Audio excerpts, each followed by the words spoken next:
Today on It's Art, Let's Talk About It, we're joined by our good friend and a guy we spent a lot of time with recently, our good friend, the CA artist, Ron Riddick. And good morning, Ron. Welcome to the show. Hey, good morning. We're glad to have you, man. This has been a tremendous ride. For those of you who are not aware of Ron's work, he's been a member of the Cowboy Artist of America for, 1,000 years or so, 20 something at least. Long, long time. And we've been in relationship since that time, and it's always been fun. And Ron, the podcast is called It's Art. Let's talk about it. So let's just get started. The first question I usually ask everybody on a podcast on It's Art, Let's Talk About It is, have you always been an artist? Are you one of those guys that woke up when you were 3 years old and said, this is what I'm going to do? Or did you stumble onto this midlife or something? Pert near. Yeah. Yeah, I grew up with a father who was the art director of Prudential Insurance Company. So In downtown Los Angeles. downtown LA. So I had the opportunity I remember when he had his shirts all pressed nice, there were cardboard sheets in the shirts, and I'd have a stack of them, and I'd always get to draw on them. So I started young, and I was doing all these little teeny circles and stuff. And my mom kept those little funny circle drawings. It was the weirdest thing. But at a young age, I was always fascinated with it. My dad would take me after lunch in their office area. We would walk through the La Brea tar pits just north of their Prudential, and then leave there and go to the LA County Art Museum. Wow. And I would walk hand in hand and see these magnificent, big, beautiful paintings. John Singer Sargent, George Bellows, Henry. It was an education, and I began to realize that that's art. And the hidden message in that was, it's big. And I always was fascinated with large works. And to this day, I'm still fascinated with large works. Yeah, you don't do miniatures very often, do you? I do. They're hard because those little brushes, it's tough. Yeah. It's tough. Let's talk about your art, though. As a kid growing up, I mean, you went to art school. You went on to the Art Institute. Yeah. Art Center College of Design, down to Marlboro Girls School. And it was a great experience. Learned all about the disciplines of art, especially through a commercial context. It was deadlines. It was design. It was fast on your feet. Come up with good ideas. The practical aspects, the disciplines of the fine art, of the arts. Not so much fine art. And it wasn't until after I left school and was an art director in a firm, met a friend of mine who had a print atelier. Okay, tell us about that. Yeah, he was producing these etchings. And I thought, boy, that's wild. And he said, there's my library. Start studying. And I did. I got every book I could, and I read it from cover to cover, and I learned all about printmaking, from etchings and prints, serigraphs, which are silk screens, collagraphs, which are handmade plates, and on. And I learned about the graphic art industry, the galleries, the multiple paper art experience. And it was an eye-opener for understanding how the art world works. You have galleries, you have reps, you have factors involved in it, helping financially. You have advertising, you have traveling reps, you have portfolios of your images and so on. But through that all and years of that, then he left the business and I bought him out and I started my own company doing it. Hired some real good friends that I had met, and we were producing just tons of wonderful graphic arts. But I still wasn't in touch with the real spirit of fine art. A good friend of mine from Art Center, Dan Pinkham, who we're still good buddies today, do a lot of painting together. Anyway, Dan was studying with a Russian painter by the name of Sergei Bongard. Okay. And boy, that opened the door. I said, what do you mean Russian painter? Like, you painting houses? Yeah. So he says, you need to come over to my apartment and see what I'm doing. And I went over there and it was stunning. He had portraits, landscape, plein air, figurative, nudes. He had still lives. And it just dawned on me that I hadn't become aware of what it meant to just paint your world. That was art created with love, though. It was. Yeah. And it was all about painting your world. You got a short lifespan. Paint your world. Paint what you love. Paint the things that are meaningful to you. Have an interest. Study it. In fact, Sergei used to say, always paint a lot about a little. don't paint a little about a lot. Oh, okay. In That's other kinda words, cool. Yeah. get interested, study something, fall in love with it, find the poetry, find the story, fall in love with that. You go outside, you find this rim-lit, beautiful thing on this skyline and this cloud coming down to this tree and this edge of a mountain and its horses grazing. You catch that, even if it's in your memory, because when you're outside, painting is changing so quick, Yeah. so quickly. So you catch the poetry. And that was a revelation to me. It wasn't just doing another design to satisfy a client. And they say, yeah, I like this part, but you got to change this part. So you go back to your studio and bing, bing. Yeah. You're trying to make money. You come back, Please, you're always pleasing the client. Yeah. This is more of learning to please the art spirit inside of you. So in my studies, learning to read and study and see those artists in history that were doing that. The Art Spirit by Robert Henright, life-changing book. A lot of artists haven't ever read it. Yeah. Charles W. Hawthorne on paint.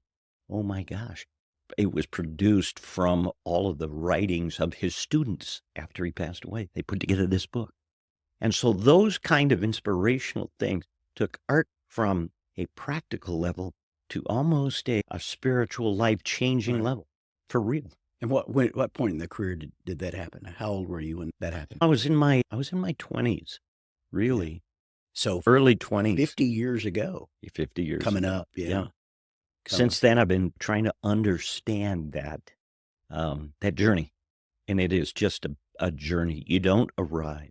A lot of artists think, oh, Ron must be really nice to have arrived. You must feel really comfortable arriving. You don't feel like you've arrived? And then you won every award that can be won, right? You've been a member of the Cowboy Artist of America for, 25 years.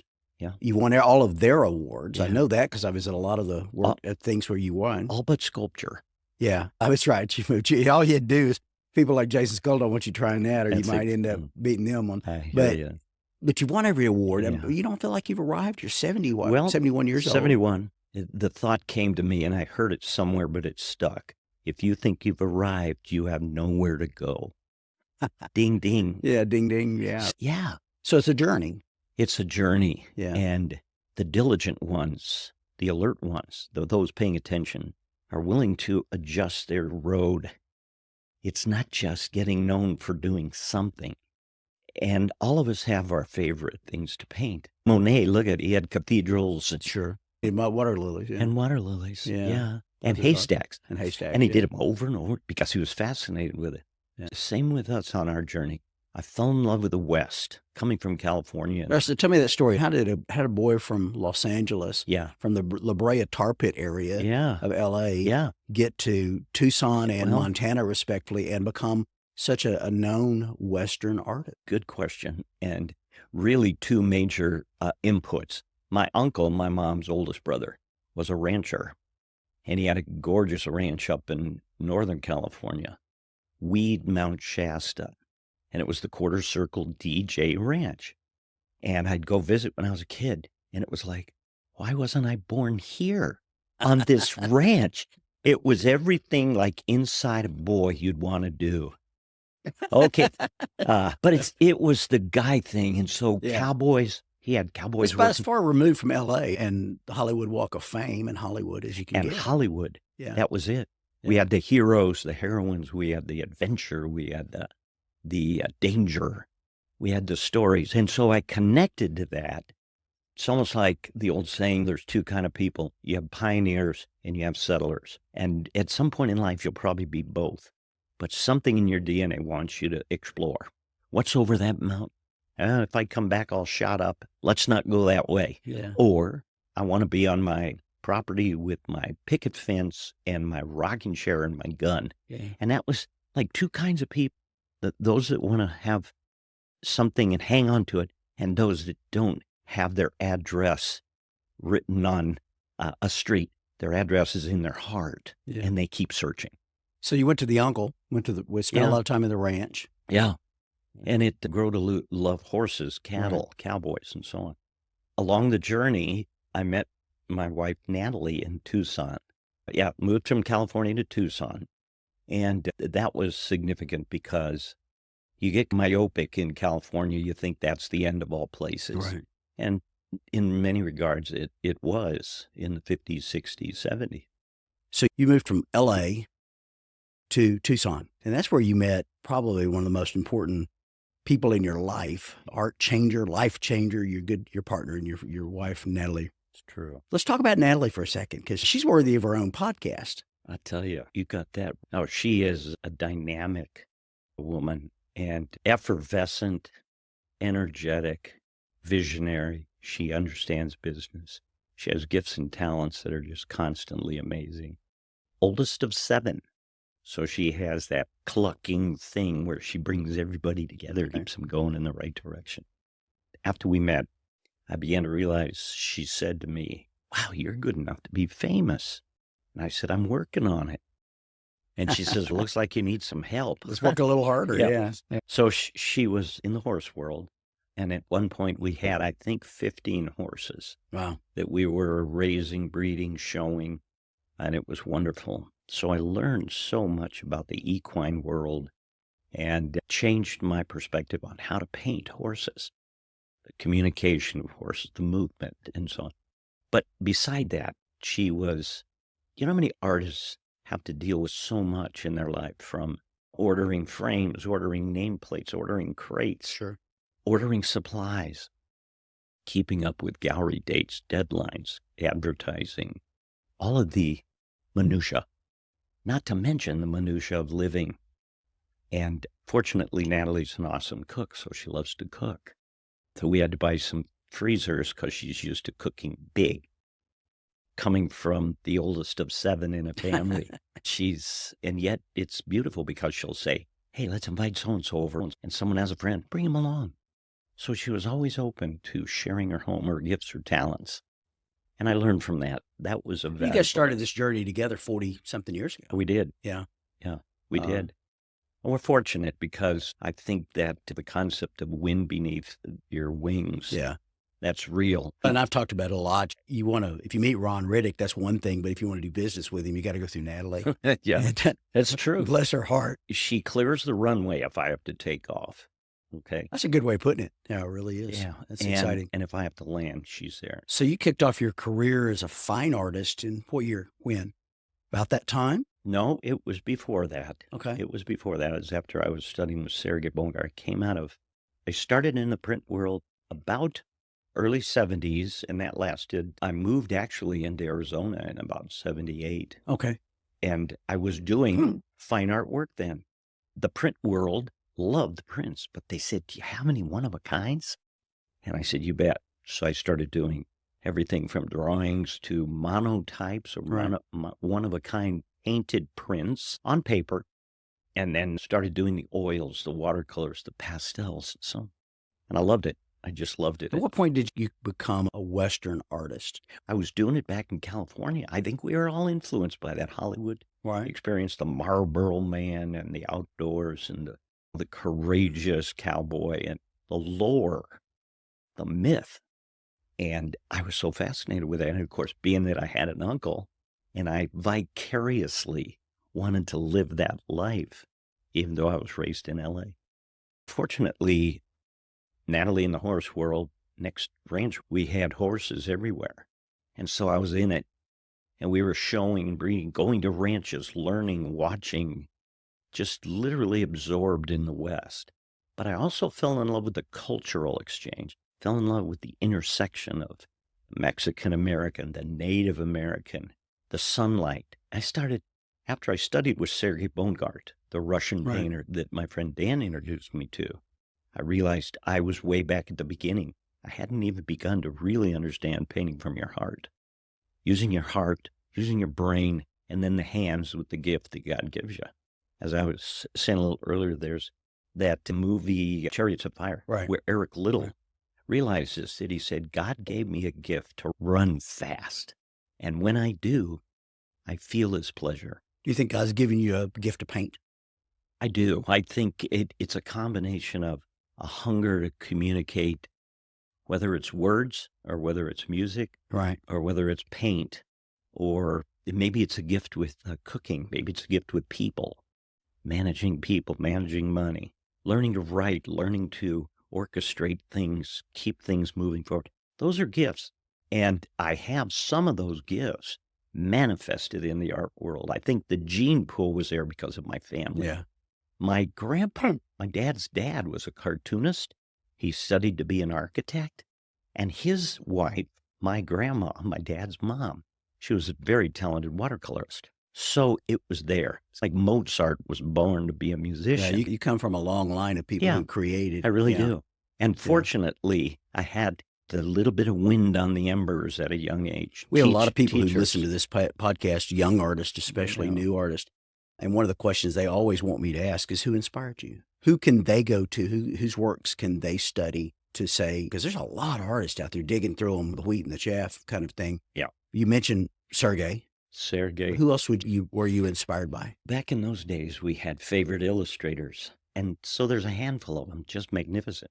Andrew Loomis was one of my heroes because he not only could do it, but he also showed you how, told you principles.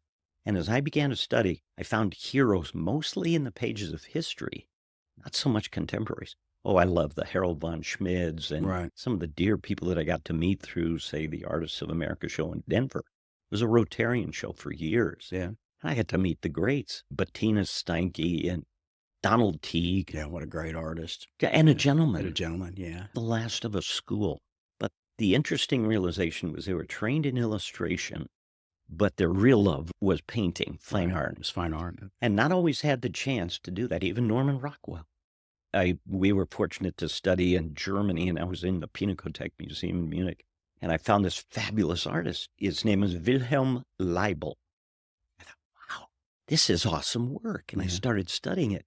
And I came back, and I was at the Artists of America show, and I'm talking to Donald Teague, and I said, I found this great German artist. Unbelievable. Wilhelm Leibl. And he threw his head back and laughed. He's in a wheelchair. He laughed, and he said, you know the first person that told me about Wilhelm Leibl? I said, who? He said, you just would hardly believe this Norman Rockwell. And I thought, that's it. So these great illustrators we look at that we grew up with, they were influenced by great art too. And unless you're a student of that, unless you break free of what the industry wants you to be, learn to find your vision. It's all about learning to see and think. But the stories of the West were what attracted me. I know a story that you've told several times. I've heard you tell about an influence that you have by Sorolla. Oh boy! And tell that story for me. This is such a great little story about you're not only getting to look at Sorolla's work, but having a kind of a deep dive into his life. When you visited Spain. Yeah. For those of you that have never heard the name Joaquin Sorolla, the last name was a holdover from his mother's maiden name. But you can look up Sorolla. Sorolla. Yeah. Look it up. They used to say he held sunlight in his brush. Yeah. He painted his world, the children on the beach, the women, the babies, the horses coming in and out of the surf, the sails, the boats. And of course, being raised in California, I love the water. I grew up around the ocean. People say, don't you miss it? I said, no, I had my fair share of it. Yeah. Now we trade that off for the mountains, a little more rustic and wild. But anyway, we learned that in New York was the Hispanic Society. And if you go to New York, you should go. Yeah, absolutely. You need to see it. It's his monumental last major commission called The Provinces of Spain. It'll change your life. And then we heard that he had his home in Madrid, which is a museum, Museo Sorolla. Correct. So we were fortunate to be able to go to Spain a number of times, and each time we made the trip to the museum. One time I was there in the museum, and of course I'm studying like crazy, and Natalie is, God love her, she's there, but she's sitting down watching me, waiting for me. Anyway, so I heard this little creak of door behind this corner easel that had a beautiful painting of Sorolla's wife, Clotilda. And out comes this little man, and he walks by, and I said, Natalie, that's Sorolla's grandson. She says, how do you know that? Ray Kinsler back at Artists of America had a Polaroid, the click. Yeah. And he showed it to me, and he says, look at this, Rod. This is the master's grandson. And here I am with him. I focused in on that face, and I knew it was him. So I ran. Natalie says, go down and meet him. So, of course, I thought, yeah, I should do that. So I go down the stairs, meet him, have this nice conversation in broken Spanish with him. But he introduces his daughter. This is the great-granddaughter. Her name is Blanca Ruiz. She's the one putting together the shows, sorority, that are traveling the country. Right now, there's one in Dallas. Yeah. And writing the books. And writing the books and stuff. The great And granddaughter. there's a plethora of good reference material of Soroy's Right. work. So the reason I think I was so attracted was the son, the color, the love of his people. So you met the grandson. Met the grandson. He told and you. the granddaughter. There's a picture of him. And the great-granddaughter says, "Are you in Madrid long?" And we said, "We're not going to be here too long." But she says, "It's right near Christmas, very busy time. Could you come back in January?" And of course, absolutely. And so we did. We came back in January. And she says, "We'd love to show you our home and our private collection." Wow. And it was a wow moment. Yeah. So we came back in January, and we bought some beautiful flowers on the street. We come to the house. We offer them to the maid. She goes off to put them in a big vase. And here comes Pons Arnaud, which is the grandson. And he just looked magnificent, little Spanish man, little fellow. And he invites us in, and then Blanca Ruiz shows up. And as we're standing there in the entrance of the house, there's a watercolor up on the wall right to our left. And of course, I recognize it because I devoured the book. And I understand once we light onto a painting in our memory, it's solid. In this painting, this watercolor, it is Soroy's wife, Clotilda. And nursing the son, their son. The firstborn daughter. Right, okay. Maria. Okay. And next to them in the painting is this bassinet with a pink ribbon. Okay. So as we're looking at this, just marveling at the real thing, the grandson says, "Mi madre." He's pointing to the picture. Yeah. Yeah. And so then he walks over to this little accordion closet, and he pushes it to the side with his hands trembling, reaches up and pulls out the bassinet with a pink ribbon. No, with the pink ribbon on it. And sets it down on the table. That's good stuff right there. And we all just, our eyes teared up. The power of art to remember and record the things you love that are valuable to you. Yeah. Goose-skinned. Goosebumpies, yeah. I mean, that was a significant moment, changed my life, and I realized we only have so many years while we're alive. We need to use those years to paint the things we love, the things that interest us, that are special, to record it for history's sake, for family's sake, for country's sake. And so those kinds of themes started coming out more in my work. I began to realize there's universal themes. And those universal themes, we need to be reminded of beauty. God knows the world's going south. And it's full of such conflict. And we're seeing strong pillars that are beautiful being torn down. Right. And so the artist has a responsibility, in my opinion, my art perspective, to reinforce those strengths for society. The world doesn't need another pretty picture. It needs a good story. It needs a preacher to shake them up a little. It needs a magnificent song that you become speechless. When we go to a museum, there's paintings that are so favorite to us. You just have to sit there and keep looking. Each time you go to that museum, you got to see that one. And that's the way it is with good art. It connects to the human spirit, the soul of a person, the heart of a person. Those are things that are valuable. We're visiting today with our good friend Rod Riddick, noted Western artist. And Ron, one of the things that we love to talk about on the show is the individual works. And for those of you playing along, and a lot of people do this, Ron, they'll look at our website, they'll pull up the podcast, but what they'll find on there is not only a reference to your website, a place where they can go look at your work, but we'll put some of your works up. Yeah. You're known for, the beautiful water maidens, the Lakota water maidens, and Before the Council, and these magnificent, majestic paintings. Yeah. Do you think you have a style? People walk in a room, it's very distinctive to say, that's Rod Riddick. Yeah. What made that style happen? What is the Rod Riddick style of painting? I think we as artists, we borrow, in fact, in the commercial world, we used to call it swipe file. We'd get things we loved, artist works, we put them in the swipe file. Oh, that's a perfect horse, I love it. And you'd get that artist rendition. Sure. So I think you compile those in your brain, psyche, memory. And out of those, you draw something strong. Might be their use of color, might be the way they draw, might be their combination of brushwork or brush and knife work. And so somewhere between your personality and your tools that you use, starts to grow your style, your signature. And like in school, we used to do A, just like the teacher. Okay, everybody do it just like the teacher. B, Then you begin C. to break off on your own. Yeah. And then pretty soon, what? You get your own signature. Yeah. And that's the way it is with art. So for me, I have one foot in the school of color, the colorist school, and I have one foot in the classic rendering salon almost, where you're using draftsmanship, you're drawing, your accurate value rendering, and so on. So a lot of it is observation, measurements, But like the colorist says, I don't need to make a dark shadow. I just make a cool shadow next to the warm sunlight. So all of a sudden, words like temperature start to affect your thinking. Right. You don't have to be dark in a shadow. Just be luminous. So the human eye is the great teacher. So learning to go outside and paint, and even if you've never done it, you got to go out and struggle with it. So that, wow, the human eye is a big teacher. Dang. And it records things differently than a camera. But artists today have a tendency to use the tool as a crutch. Right. As opposed to a tool. Use it as a tool, we all do. Learning to interpret photography is the secret, though. And so I think my love of water, right. I grew up with it. So I'm fascinated with water and reflections. You have a lot of water in your paintings. I do. A lot of the hints of water. And I painted boats like crazy in California. Monsoon harbors. Afternoon and, Schlicker Reunion. Exactly.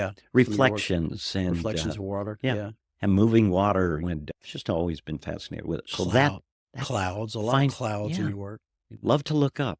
Love to be inspired by this. What's your typical painting day look like? Are you one of those get up at 4 a.m. and paint till you drop it? Or I get up at about 5. Or is it changed? Somewhere between 5 and 5:30, our dogs, one of them woofs.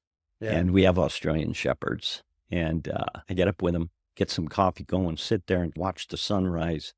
And that, of course, is mundane. I didn't get that so much in Arizona. But those moments where you're still quiet and can listen a little bit, then you see seasons. Seasons are changing, these wonderful cycles, and learning to feel and understand that in your art. I've always tried, even though I had themes that I got close to, I tried to say them different. Backlit, front lit, side lit, stormy day, bright sunny day, snow, mud, water, people in different life situations. It's about water. Water is a lot of it. Yeah. Do you paint every day? As a rule, pretty much. Pretty much as a rule, you paint every day? Pretty much, yeah. You need breaks. You need to catch a fresh glimpse. And oftentimes you got to lay your brush down if you just make a mistake after mistake. Lay it down. A lot of people love talking about artist studios. There's even a couple of feature sections in the magazines, the art magazines, where they visit people's studios. And I've seen pictures of your studio, and it's pretty spectacular, the one in Montana, certainly. Are you a clean painter or a messy painter, or both? Do you have a lot of stuff going on at once? Yes. I'm trying to get inside the mind of the artist here. I think when I create, I do my best to stay orderly. I got to know where my paints are, so there's not a random thing. I'm not going, where's Cad Red medium? Yeah. So I'm orderly as far as my palette goes, like a keyboard on the piano. You got to know where your note is. As far as making sure I hit the trash can with every rag I throw, nah. They're loaded. They're all over the place. And there's paint on the wall and paint on my easel and stuff. Sure. But you got to stay focused on it. And it's an artist's ability to stay focused that has a follow through on a good painting. And people are fascinated by that, the look at an artist's studio, trying to get inside the artist's mind. Our dear friend Jason Skull, for example, and we talk about him here because he's the artist in residence at the program. His studio is an absolute disaster. It looks like it exploded. And yet, to his credit, he he knows where everything is. Right. And I guess that works for him. Right. Right. And I've gone into other studios where, man, everything was just perfectly lined up and cleaned, almost like for a photograph. Yeah. And they always say, if you want to get something done, don't give it to someone with a clean desk. Yeah. Get it to someone that's got some piles and they're working. So I'm a work in progress. I'm learning, I'm growing, I'm changing. I got books open.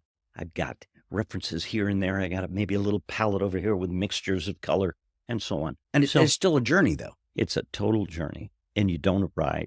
You just keep on growing. Let's talk about the Cowboy Artist of America. You are a member of arguably one of the most prestigious groups in the art world, certainly the Western art world, art movement. You joined that group in 1997. Let's talk about that group. Relevance today, the CA is still important. It'll always be relevant because it represents the love of so much of America, the West, once again. And so many good friends. I've got so many of my artist good friends in there. Isn't that the truth? Yeah. You have those that came close to and being involved in CA that were never raised in a saddle. Their daddy never rode a horse, right. But they had a love and a passion for the West. I think that's the thing that overrides everything is their love and passion for the American West. Exactly. Even though they can't ride. It started with guys like Joe Beeler who could ride. The real deal. Yeah. The real deal. Yeah. Died in the saddle. And yet in those moments where it was turning into a business, it was becoming the Rolls Royce on the Western Art Highway. It was becoming the filet mignon on the menu. That was because there were many artists that were highly polished, and each facet of that gem was polished, but different. Yeah. So they complemented. The styles were different. Their take was different. Their narratives were different. Look at Howard Turpning, the love and passion of the Native shows through, the history, and scholarly and a student. And then there's those that knew everything about the West because they grew up with it. Right. And so you have to find your place in that. And for me, as I was borrowing from the greats of history, I found with one foot in that color school, with one foot in the academic school, I found that I had accurate paintings, but they were colorful and fresh and a little different message, a little different take. And so I got to bring to the Cowboy Artists of America. It was an honor to be in the group. These guys were literally legends. Right. And so on their shoulders, we were growing and changing and evolving. Like all things, though, it changes. You took emeritus status with that. It means you're one of the old guys. You took retired from that group a couple of years back. As life throws it, we moved to, Natalie and I were in Arizona over 40 years, I believe. Right.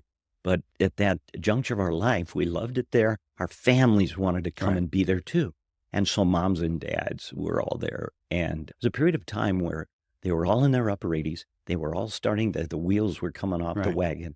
And it started to get pretty hot. So you guys decided to make a little change. So now you have a foot in Arizona. Yeah. And a foot in Montana. Columbia Falls, Montana. Columbia Falls, magnificent. At the base of Glacier National Park, just east of Kalispell and northeast of Flathead Lake. It's beautiful up there and inspirational. And we have enough room for horses, albeit we've grown out of that. So we have dogs. They're a lot smaller and easier to handle. Don't take as much feed either. Yeah, I'll tell you. And they think they're in heaven. Yeah. They're like... You took emeritus status from the CA, though, a couple of years back, but you're still involved in their annual show. Yeah. You still show with them. You bet. And we'll continue to, because there's a point where you, as an older person, you start to say, let's let the young bucks run it.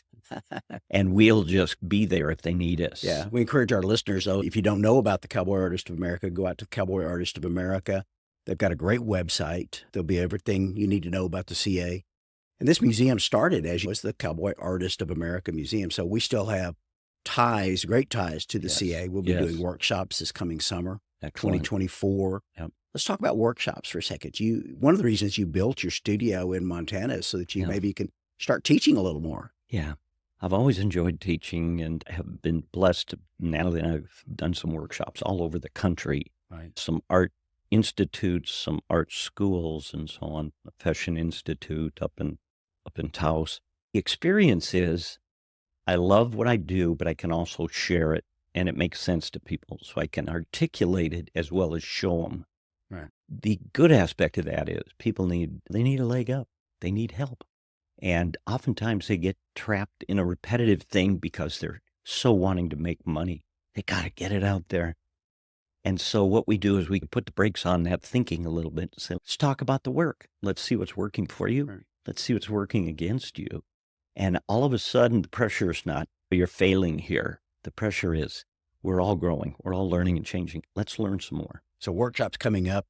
Yeah. Workshops should be coming up this next summer. Okay. The studio, we found an old pole barn on our property, and we just started working on it. I walked into it, looked around, and I said, this is it. This is the studio. And it's a kind of a life dream. When I was young, I used to get books about converting barns into living spaces. Really wild. But the workshops was almost like a voice said to me, we were looking at each other in our 70s now. And we said, God, do we still want to be on the... Do we want to do this, take on a project like this? No, it was more like, do we really still want to be a part of the art circus where we're constantly grabbing for the award? Right. I've been fortunate to gain a number of awards and accolades, but you don't rest on that. You're only as good as your next painting. Right. And it just came like a quiet voice, pass it on. And so that's where we said, that's it. We need to just teach. They're not teaching this stuff in schools. Right. They're just not, Darrell. So you're spending time in Arizona in the winter. Yeah. Pretty much. And my wife likes to thaw out. I could... Having been there 5 years in Montana, I understand that. I know really you do. Yeah, I could don the snow outfit and get out there with a snow blower. And it's one of the greatest places on earth, but man, it does get cold. And yeah. I'm a Southern boy. So. Yeah.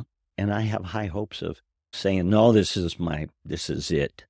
But I think realistically, we need to thaw out. So we got a foot in both. And it's a beautiful place. Talk about the importance of workshops too, or continuing education, if you will, to young artists. Oh, yeah. And again, we have a lot of listeners who they say they're new, yeah. if you will. Yeah. I don't know what that means, how new is new, because we've got artists I know have been in the game a long time. But what's the best way to grow? How do you get better? Here's the deal. Even Jason Skull told this to me. He said, all the professionals, all these master professionals, these high up folks, all started out as beginners. Right. And those dedicated to growing are willing to change. Change is inevitable. Without change, without turning left and having a dead end, you'll never know that I don't want to go down that way. So you need to expose yourself, push, learn, grapple with issues. Because fine art, the name fine, there's a purpose. What does fine mean? You have to decide what that means for you. Could be that it's just every skill is there. From how they maneuver the paint, how they communicate, how they draw, how they see light, color, shadows, form. Can they paint a chicken? Can they paint a tree? Can they paint a horse? And you can't paint that unless you go out and struggle with it. You can't paint a cloud unless you go out and struggle with understanding what a cloud is. The theme I hear is that you just got to paint. You have to paint a lot. You have to paint a lot. About a little. Yeah. Yeah. We had an artist dinner one night while you were here, and one of the things that was fascinating to me was all the artists you were talking to, the local artists, regional artists that we brought in to eat Rod Riddick. Great night. And it was a fun night. And I kept looking over, hoping as a host, you want the conversations to go well. I didn't have any problem. These guys are showing pictures of their works, and you're blowing them up a little bit. And no, do this, think about this, think about this. And you can see the lights coming on in some people. Yeah. And then even I saw you take a couple of notes in your own mind of, that's a good idea. The students are teaching the master, if you will. Yeah. You're always learning. You all learn from each other. You do. And like I said, those people that think they've arrived really have nowhere to go. And there's a lot of guys that blow hard on the horn, and they're worthy on many levels. But the goal would be to pass it on, because if you can share what you know with others and you see them grow, that's satisfying to me. You had a chance this past week to meet a lot of the collectors in this area. Talk about the importance of collectors. You've had some great ones in your life. Anne Marion comes to mind, one of the great 4/6s collectors. Yes. My goodness, what a fabulous collection she has, and she has a lot of Rod Riddick's. And it's she did before she passed. Yeah. It's rare that you come across people like that, and I don't have so many that it gives me a big head, but the 1s and 2s and 3s and 4s that have come along in life that change your life, and literally. You even had dinner this week with one of our collectors here locally, who I've known for 5 years now, but I didn't realize the collection was as good as it is. And we went into the home, and there's 3 Rod Riddicks. Yeah. Right. And he had never met you. He had never had no reason to, wasn't like Right. it was a personal relationship. Yeah. But There's an integral relationship there where without the patrons, without the preferred collectors, we wouldn't be able to make it. And our gratitude and thanks to them must always be present. People never get tired of being thanked for the way they support you.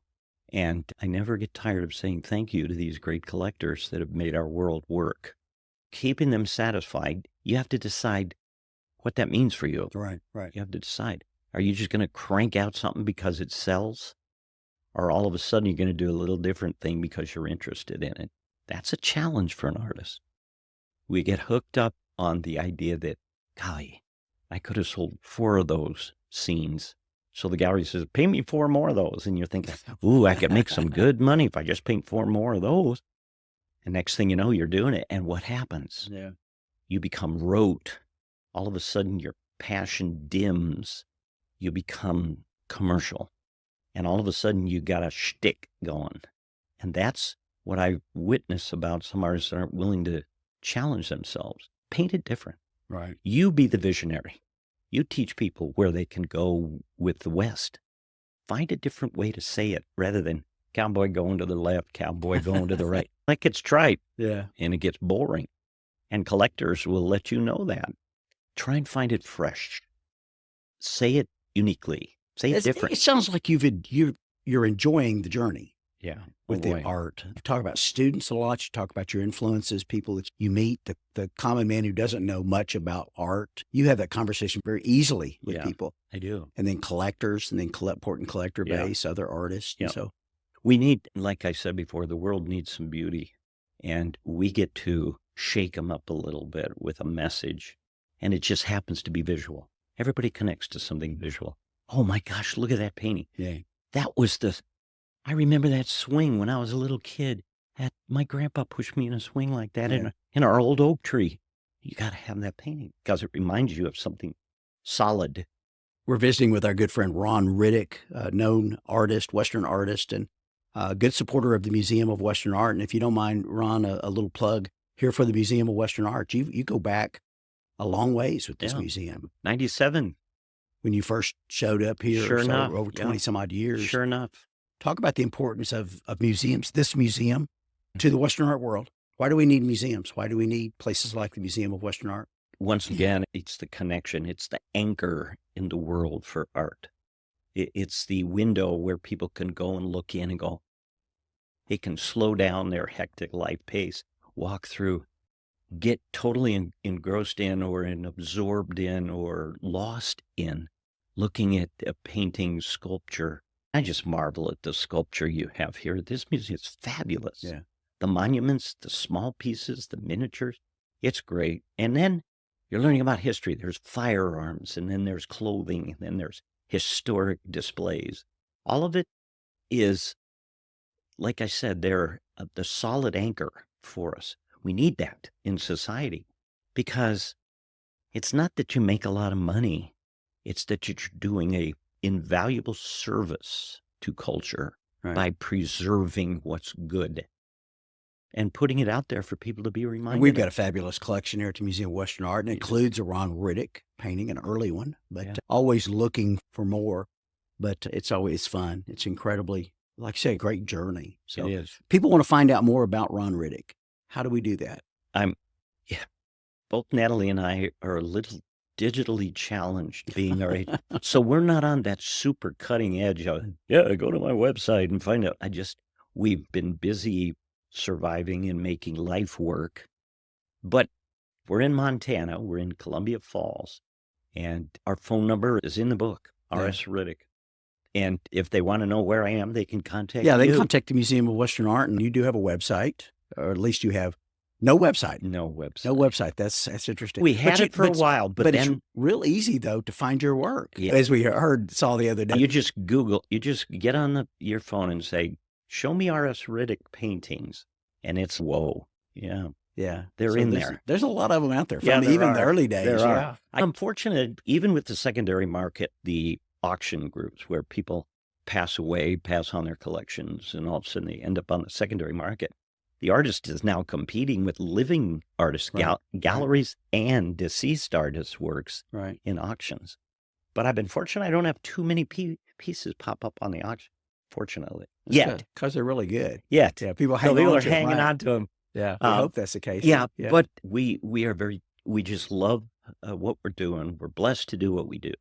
We're grateful to have team players like yourself and all your staff here. Just a magnificent job. You are the gem, not just Kerrville, but Texas. You're a real gem of Texas. We appreciate that. And it's always been it's a pleasure always getting to know and meet people, the journey over the last 30 years that I've had with you.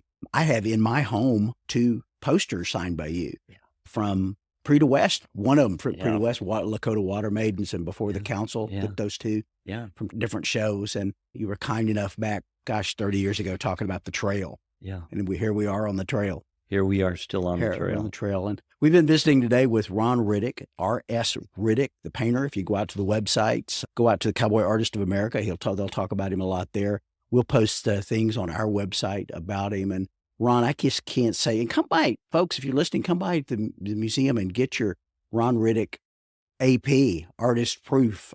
Get your prints, because Natalie and Ron have been kind enough to make a major donation to the museum of their print collection. And Ron, I can't tell you what a great honor, what a great privilege it's been to spend this time with you. And gosh, it's like you say, it's been a great journey. I look forward to many more years of going down the road. It's our honor and our joy too, because you've always been open, kind friend, and we're grateful for that. And it's a long journey. You take turns left, turns right, but then here we are again. I look forward to sitting on the porch in Montana, having a glass of tea, watching the sun go down. Oh, my friend, you will be stunned. You will be stunned. Yeah, it's magnificent. We've been joined today by our good friend Ron Riddick. And Ron, thank you for visiting with us on It's Art. Let's talk about it. A production of the Museum of Western Art here in Kerrville, Texas. And Ron, my pleasure. Thanks, sir.